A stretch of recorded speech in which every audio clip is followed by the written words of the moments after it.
আসসালামু আলাইকুম viewers, welcome back to my channel. আবারও চলে এলাম নতুন আরও একটি রেসিপি নিয়ে। আজকে করে দেখাবো আলু দিয়ে ছিম ভাজি।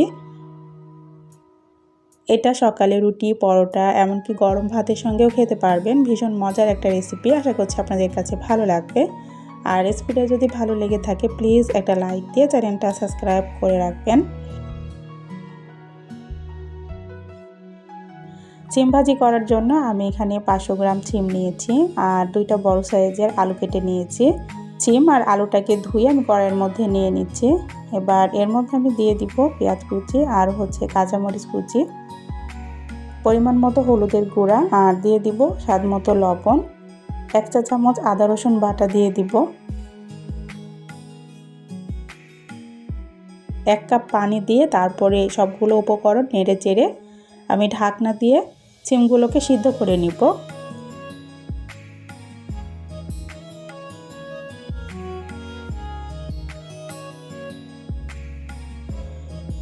কয়েক মিনিট পর ঢাকনা উঠিয়ে এগুলোকে নেড়ে চেড়ে দিব, দিয়ে আবারও ঢাকনা দিয়ে দিব।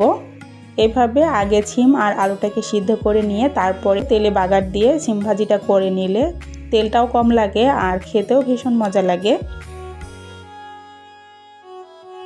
বেশ কিছুক্ষণ পর আমি ঢাকনাটা উঠিয়ে তো নেড়ে চেড়ে দিচ্ছি আর দেখতে পাচ্ছেন এখানে আলুটা সিদ্ধ হয়ে গেছে। ছিম আর আলুটা আমার সিদ্ধ করে নেওয়া হয়ে গেছে। এবার চুলা থেকে এগুলোকে নামিয়ে নিব। কড়াই পরিষ্কার করে কড়াইয়ের মধ্যে দিয়ে দিব তেল।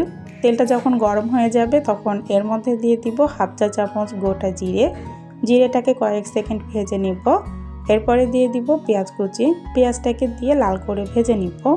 এভাবে ছিম ভাজিটা করে দেখবেন। অনেকে আছেন শুধু তেলে ছিম ভাজিটা করে নেন, এতে করে তেল বেশি লাগে। আর এভাবে যদি সিদ্ধ করে তারপরে তেলে বাগার দিয়ে নেন তাহলে দেখবেন তেলও কম লাগবে আর এই ভাজিটা খেতে অসম্ভব মজা হয়। পেঁয়াজগুলো আমার লাল করে ভেজে নেওয়া হয়ে গেছে। এবার এর মধ্যে আমি ছিমগুলো দিয়ে ভেজে নিব। ছিমগুলো দিয়ে আমি কিছুক্ষণ নেড়ে চেড়ে নিব। নিয়ে এর মধ্যে দিয়ে দিব ধনিয়া পাতা কুচি। ধনিয়া পাতাটাকে দিয়ে আবারও নেড়ে চেড়ে এগুলোকে ভেজে নিচ্ছি। ছিমের মধ্যে কিছুটা পানি আছে, পানিটা শুকিয়ে যাওয়া পর্যন্ত এগুলোকে নেড়ে চেড়ে ভেজে নিতে হবে।